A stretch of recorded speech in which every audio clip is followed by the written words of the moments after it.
Oh, the summertime is coming, and the trees are sweetly quivering, and the world seems time goes around the clear and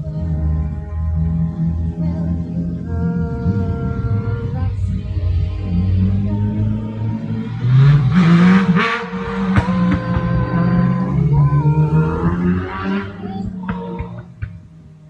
beautiful world announcing time all around the blooming heather.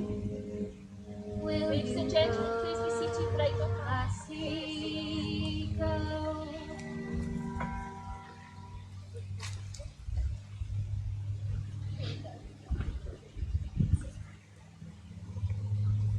Next one to get married.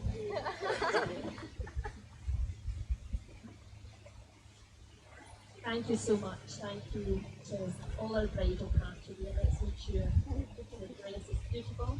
While they're doing that, I will ask Mick, father of the bride. Mick, I have never met a dad who was happy to give his daughter away. So instead, I will ask if you give your blessing to this union. Who's think about it? Yes, I do. Thank you. Okay, once again, good afternoon, ladies and gentlemen, family and friends, and welcome to Altskeith House, where we gather together or gather together to celebrate the nuptials of Laura and Sam. And on their behalf, can I say a big thank you for being here today, for dressing up in all your finery and for driving that wee mad road to get here today. We're honoured to have guests from near and far, including those from Yorkshire. Where are you? Give us a shout. Yay! Oh, Jesus. We've got Jessica and Lucas from Germany. And everybody else. We were also hoping to have people watching via the live webcast, but we're just not getting a signal. But we are videoing it, so for Laura's Auntie Jeanette and Simon and Hannah in Australia, who'll get to watch it later, you are all most welcome. Give them a wave. However, whenever you have a ceremony like this, there are always people missing who you wish could be here. And Laura and Sam would like to acknowledge those people who are missing from today's ceremony. Can I ask you to turn and face each other for this part, please? There's a quote that says, "Love is friendship set on fire." A few months ago, when Laura, Sam and I were co-creating today's ceremony, I asked them to describe their relationship, to which they said, "The core of our relationship is that we are both best friends first. We are always going there for each other, supporting each other, and are happiest when at each other's side." Today we come together in community and in the presence of God to witness Laura and Sam step into a lifetime together as husband and wife. And in doing so, they are binding themselves to each other for all time. However, marriage is much more than a single day or even a piece of paper. Instead, happiness in marriage is a moment-by-moment choice. A decision to love, respect, forgive, and to grow old together. And there is no stronger marriage than one that is built on friendship and faith in each other. So, before we go any further, Laura Regan and Sam Reid Norrie, do you both really seek to enter into this commitment of marriage? Laura and Sam have set forth their intention to come together today as husband and wife. If you, their family and friends, witness and honour this intention, please say aye. Aye. One of the most wonderful things about a ceremony like this is that you get to involve different people within the ceremony itself. And I'd like to invite Pat and Maid of Honour to come forward and read the Act of Marriage by Wilfred Arlen Peterson.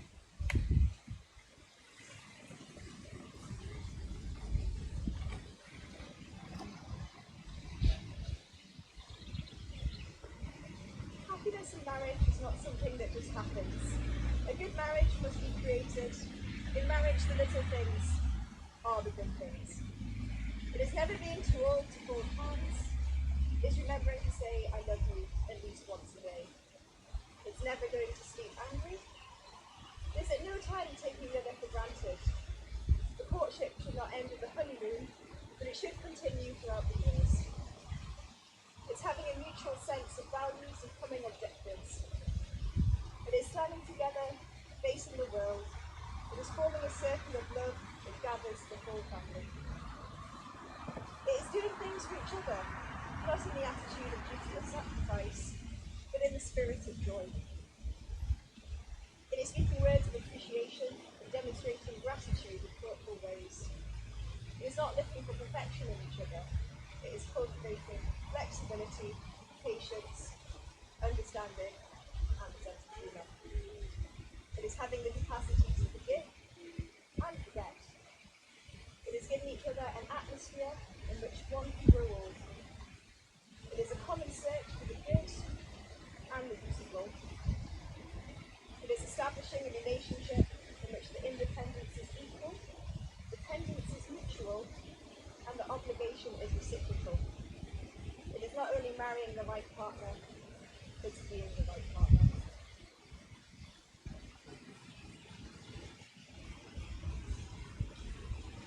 Thank you, Pat.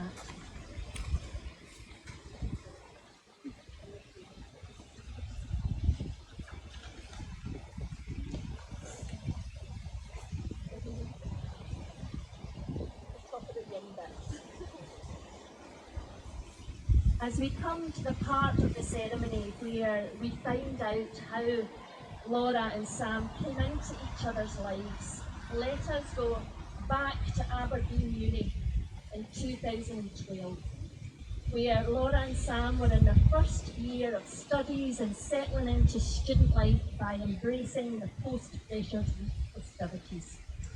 And as part of these festivities, they each went out a night on their own with their own group of friends, where unbeknown to them at the time, and what might just have been chance or what might have been serendipity, they both spotted each other on the opposite side of the dance floor very early on in the evening, and ended up dancing together. And if fate, God, or Cupid hadn't been at play, it may well have just stopped at a dance. However, the powers to be had other ideas. And when the club suddenly began to suffer technical issues, meaning the music stopped playing, this prompted Laura and Sam to start chatting, which ended up with them swapping numbers, and the rest, as they say, is history. But let's go back just a wee bit, because with first meetings, of course, come first impressions. And usually when I ask that question, I get things like, she seemed really sweet, or he was really tall, dark and handsome. But when I asked these two that question, their answer was a little less reserved and a little more bold, because they said, we both really fancied each other. Well, when you know, right? The very next morning, Sam sent a text asking Laura if she wanted to meet up for coffee, and so they met at Laura's university halls and spent the morning chatting about everything and anything, and discovering other moments of synchronicity, including Sam having spent his gap year in the neighbouring town in Germany that Laura's German exchange partner lived. Their first proper date was the club where they first met, a night they both described as fantastic. I don't know if that's because of each other or because Scott Mills from Radio 1 was DJing that night, but hey ho. Just some of their favourite memories from those early days include spending more time in each other's halls of residence, going on double dates with university friends, and going out for drinks and meals. And although they both found university a challenge at times, not necessarily the work, I have to say, it was more that Laura didn't know how to cut an onion, while Sam basically only knew how to cook pasta with peppers. That's student life for you. But together they managed to expand their culinary horizons, I'm told, supporting each other through the process. Right, so you've gone from pasta and peppers and with whole onions in them to what? What's your dish of the day now? Oh, risotto. And yours? So decent bolognese, decent risotto, you've come away. I'm expecting you to say a wee pot noodle with a wee slice of bread and butter or something. There you go. Alas, relationships are not just about the fun, happy times. They are also about the tough, challenging times, and Laura and Sam have supported each other through all the ups and downs of their journey, particularly when Laura was diagnosed with leukemia and went on to have stem cell treatment, which must have been extremely difficult, not just for Laura and Sam, but for many people here today. Fortuitously, the treatment was successful, and now every year on the 18th of November, Laura and Sam celebrate her rebirth day, which reminds them how lucky they are that they can spend their lives together. Amen to that. However, as well as this significant milestone in the relationship, one of the other important turning points, and the one that led to us all being here today, was Laura and Sam's engagement, which took place while on a holiday to Dubrovnik in October 2019. And one of the main attractions of that city is to head up to the top of the mountain in a cable car overlooking the old town. And so it was that Laura and Sam made plans to travel to the summit to enjoy the sunset. However, as Laura was getting herself ready for the outing, Sam kept suggesting that she get herself dressed up. To which Laura said, no, because she knew that even though it was really hot at the bottom of the mountain, the likelihood was that it would be cold at the top.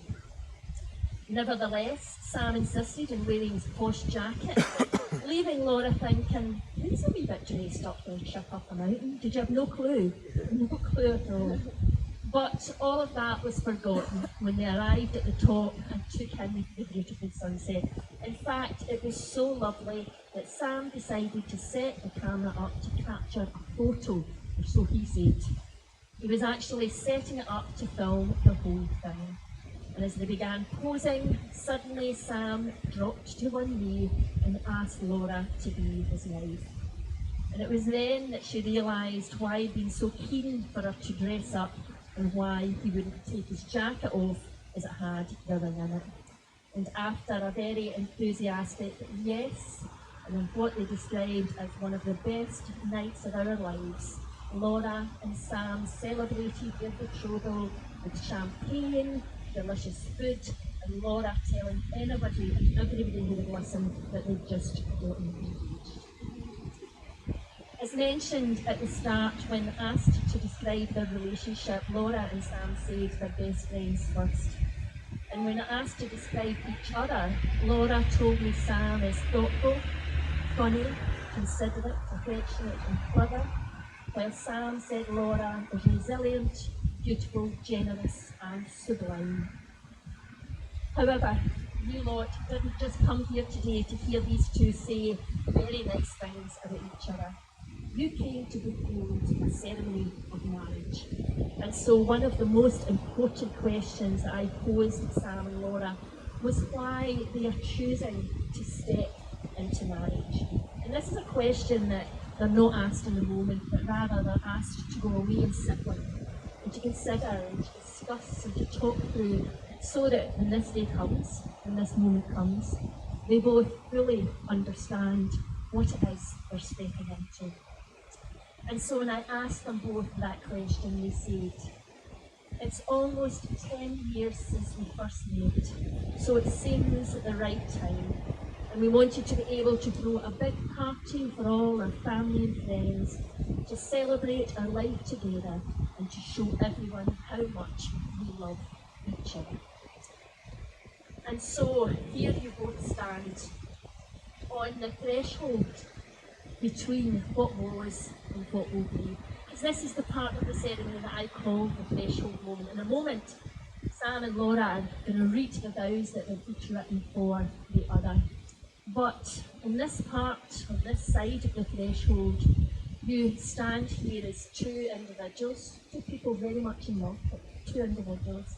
But as you step over this threshold, by speaking the words that you carry in your heart for each other, you will be stepping into a life together as husband and wife. And so, now I should look at each other. Don't look at me, you're not marrying me. And once again, I'll ask, Laura and Sam, are you ready to say I do? I do. Just before we go into the vows, can I ask Tony, Laura's brother, to come forward to give us another reading, a reading of Corinthians 13.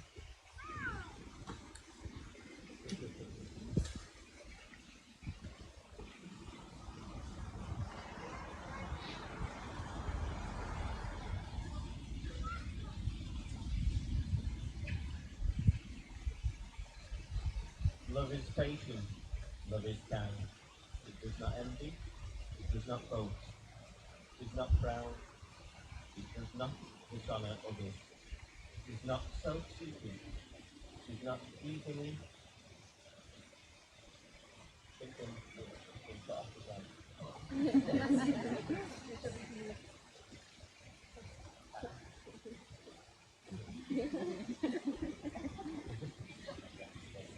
It is not easily angered, keeps no record of wrong. Love does not delight in evil, but rejoices with the truth. It always protects, always trusts, always hopes, always perseveres. Love never fails, but where there are prophecies, they will cease. Where there are tongues, they will be stilled. Where there is knowledge, it will pass away. For we know in part and we prophesy in part, but when completeness comes, what is in part disappears. When I was a child, I thought like a child. I thought like a child. I reasoned like a child. When I became a man, I put away the childhood behind me. But now we see only a reflection in the mirror. Then we shall see face to face. Now I know in part, then I shall know fully, even as I am fully known. And now these things remain: faith, hope, and love. But the greatest of these is love.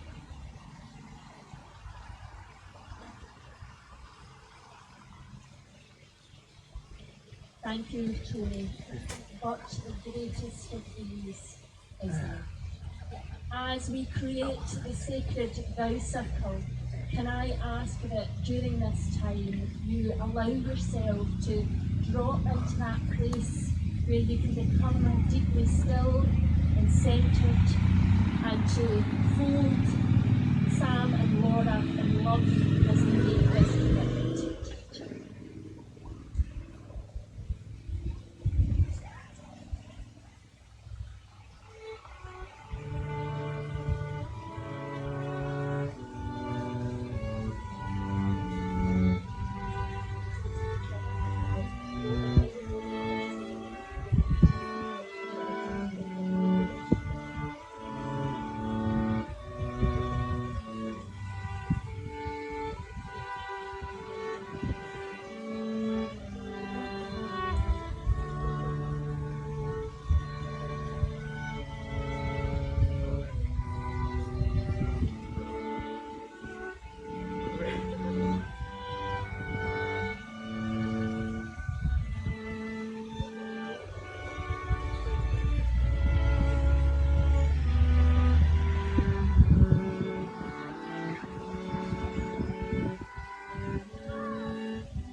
Lord, I'm so lucky to have met you.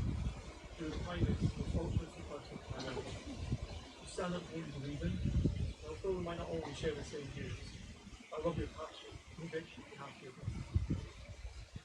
When we first met, Carol, that sticky down Stone Avenue, I remember your incredible blue eyes and your infectious smile, screaming the words to kill it was the bright side of things.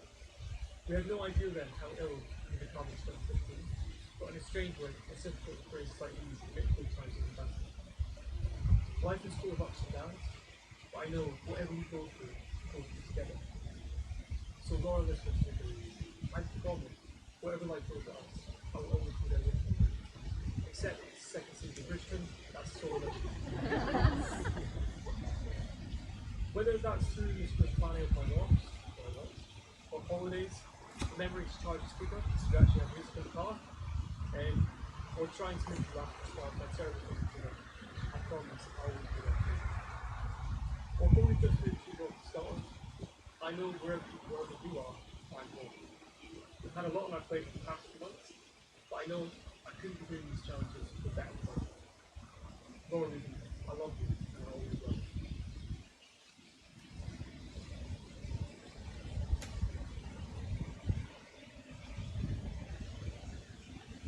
Sam, traditional wedding vows state that we vow to stay together in sickness and in health, for better for worse, for richer for poorer. After being with each other for almost 10 years, I feel like we've lived through all of that and so much more already. But this is my opportunity to restate my intention to stand by you and to love you forever and always. Since the first day that we met each other, it has felt that fate has drawn us together, and I feel so blessed to have met you. Even in the most difficult of times, you've always been there for me, with a cuddle or a joke to make me smile. You've always brought out the best in me. We've always been best friends first, and I promise that won't change. I vow to support and encourage you in all that you do every single day. I believe in you so much, and I'll always be your number one fan. I promise to continue organising and going on adventures with you, seeing Scotland and the rest of the world. I promise to stand by you no matter what, through thick and through thin. And most importantly, I promise to never watch the next episode of the Netflix series that we're watching together without you, no matter how tempting it is. I promise to cherish you every single day, and I can't wait to spend the rest of my life with you. I love you. Sam and Laura, here today in the presence of God and your witnesses, do you take each other in marriage? Do you promise to love and care for each other, honour and respect each other, and be faithful to each other so long as you both shall live?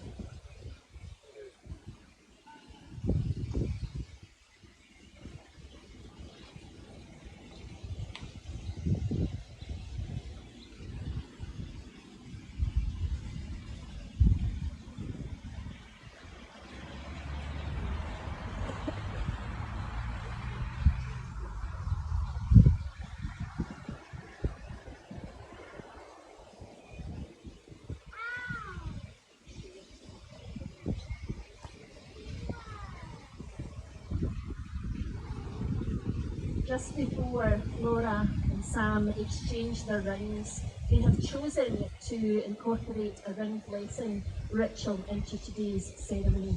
And so what's going to happen is the rings have been placed in this ring blessing stone, and this is stone that comes from the Outer Hebrides. It's been where they find some of the oldest stone in the world.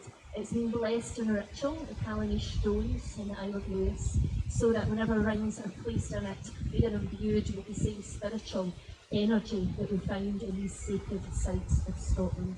So in just a moment, Sam is going to take it to one of his family members and it's going to be passed amongst the family. And what I would ask is that you don't just pass it mindlessly, you hold the ring stone and think about everything that you hope and dream for Laura and Sam's life together as husband and wife, and let that intention be imbued into the rings, and then you can pass it on.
to gift a ring to the other. And sometimes these rings will be very close by each other, and sometimes they will be much further apart. But here today in Altskeith House, we ask that these rings be blessed this day. We ask that the metal always be reminded of the promises that you've made here today, and remember the vows of marriage you've made here today. More importantly, remember the intention you both hold for your life together as husband and wife here today. And most importantly, we ask that no matter how far apart these rings may travel, they will each always be calling together. Like the limestone. Sam, can you take Laura's ring? And as you place it on her left hand, and look at Laura and repeat after me, Laura. Lord, I offer you this ring help me this way. as a token of my love. Focus my life. I ask you to take and wear it I ask you to take my life. as a reminder of the vows Remind me of the we have made here today, vows today. our wedding.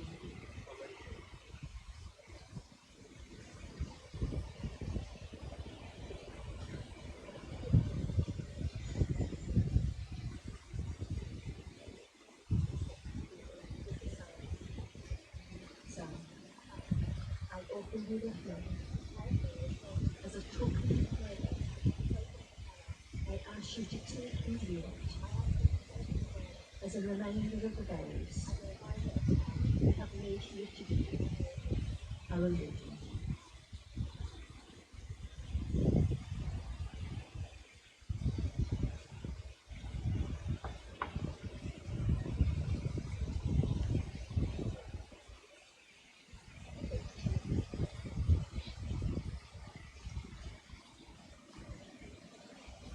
Laura and Sam, here today in the presence of God and before your family, friends and witnesses, you have exchanged vows of marriage and made promises to love and care for each other through all the seasons of your life together.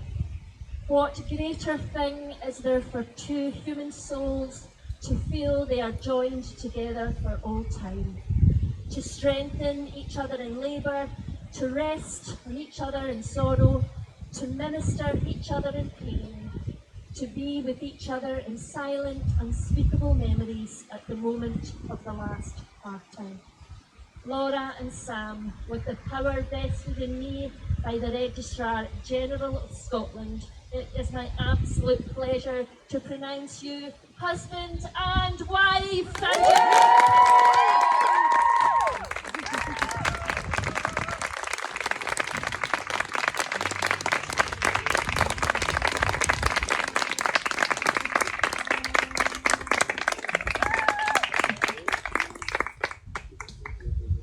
Laura and Sam will now sign the marriage schedule with their witnesses, and this is, you get to listen to some of this beautiful string quartet music through this.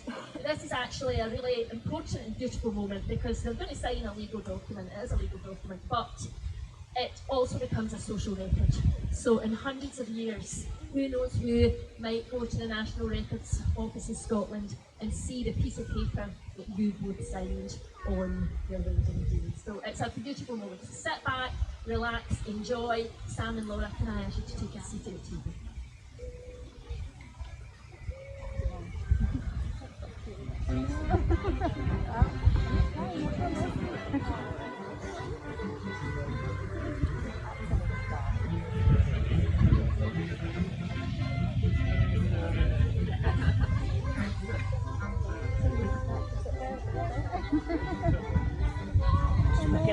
Just hold this for a wee moment.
Right, thinking you're right. Oh, yeah, I am. That's what I'm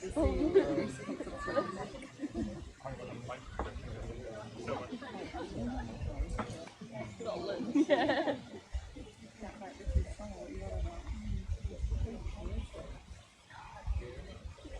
What kind of room like It's been a bit like overcast last week. Yeah. I'm gonna bump into us like I'm not going to like live on that bed. I think it's kind of a good spot. Like 2 weeks ago, 3 weeks ago, it was like so hot. Yeah. Well, we haven't. I think we've had one day that's been hot, but this weekend, my daughter went somewhere with it. Oh, why not then? It's too hot. Like, everyone's sitting. Yeah.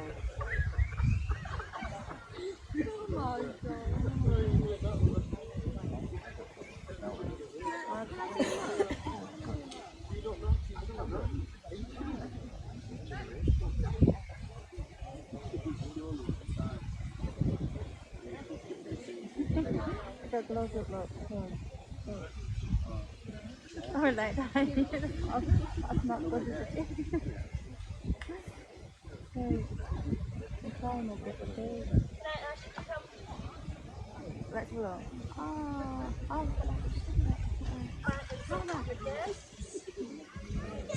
Oh, that one's gorgeous. That one. You need to favourite that one. yeah, yeah.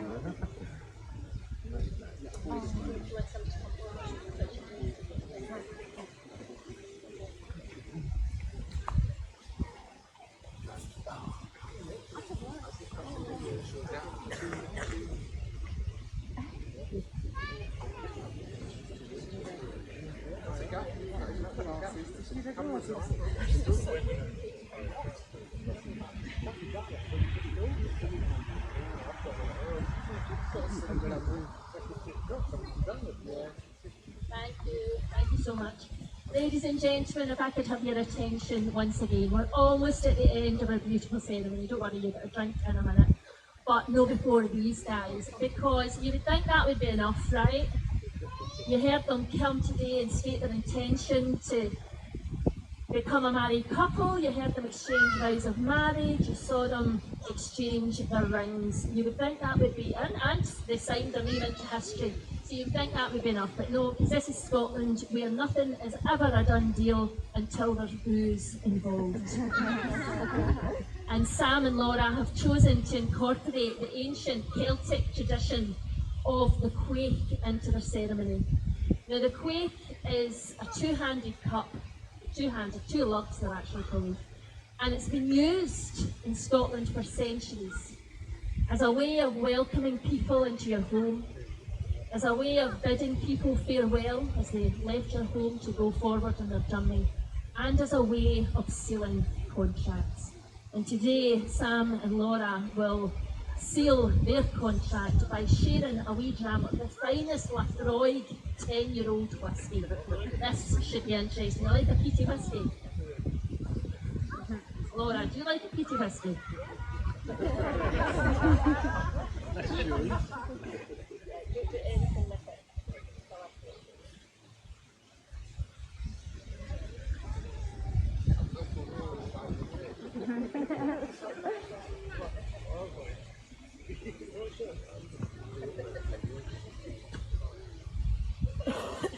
So the symbology behind the quaich is all about trust and unity.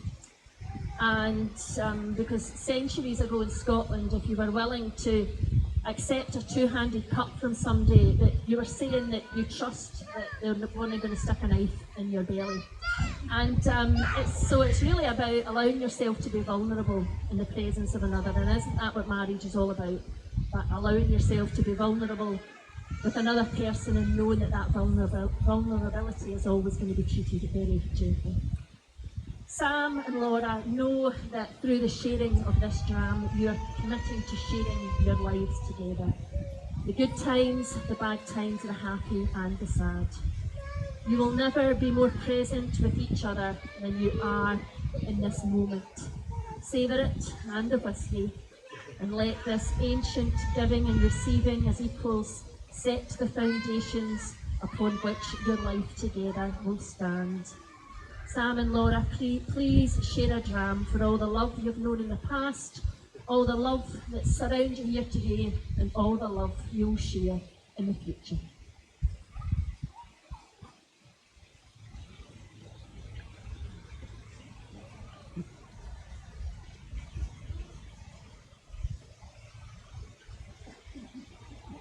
I was expecting that. Actually, you did that really well.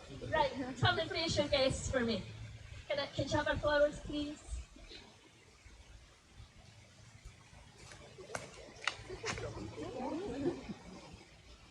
Okay, just before we close, can I say family and friends on behalf of our happy couple, a huge and heartfelt thank you for being here today and for supporting Laura and Sam in their journey to get here. Thank you to everybody who's been a part of the ceremony today, for our lovely readings, for our bridal party, to wee Mason who did a great job. I think we should get a round of applause. He did a great job, and to our string quartet because they have been amazing too. Following today's ceremony, what's going to happen first is you're just going to follow the bride and groom because you're going to go over here for a confetti party, but you're then warmly invited to enjoy drinks and canapes and just celebrate today and to celebrate their beautiful marriage. Please make sure you're back at the front of the house by 2:30 for the start of the father of the bride's treasure hunt. That sounds interesting. But just before that, when Laura and Sam and I were, as I say, putting this ceremony together, I asked them to think about 20 to 30 years from now and how they imagined their life together.